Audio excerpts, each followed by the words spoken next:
Everything I stopped doing to lose over 30 pounds with hypothyroidism. This one might shock you, but I stopped putting everyone else before myself. I had to learn how to set boundaries and say no so that I had time to figure out my health stuff. The next thing I did was I stopped acting like sleep doesn't matter. Rest and recovery is so important for your brain health and your overall hormone production. I started cracking down on a sleep schedule that provided me with at least 7 hours of sleep every night. This meant going to bed and waking up around the same time every single day. I stopped overworking out. Lack of sleep and then just excessively working out was not doing me any benefit. Instead of excessive amounts of cardio, I started focusing on building muscle mass and incorporating small walks more frequently throughout the day.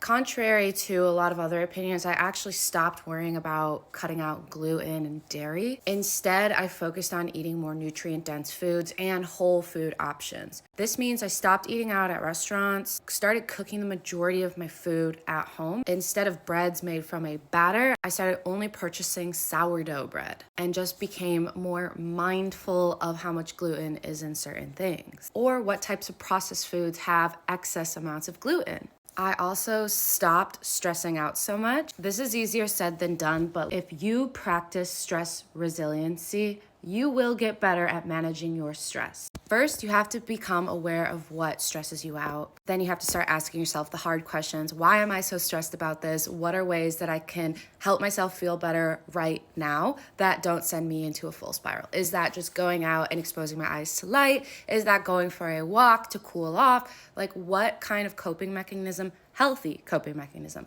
do you need to better manage the stress? We have to learn how to live with stress. The last thing I stopped doing was taking synthetic thyroid medication. Instead, I just started taking an over-the-counter natural desiccated thyroid supplement, which I got through Reina.com and still get today. As I've gotten so good at managing my thyroid problem through just diet and lifestyle alone, I just only need a supplement to help with additional support. And stop giving up so early. You have to implement these changes long term and be consistent with them to actually get the results that you want.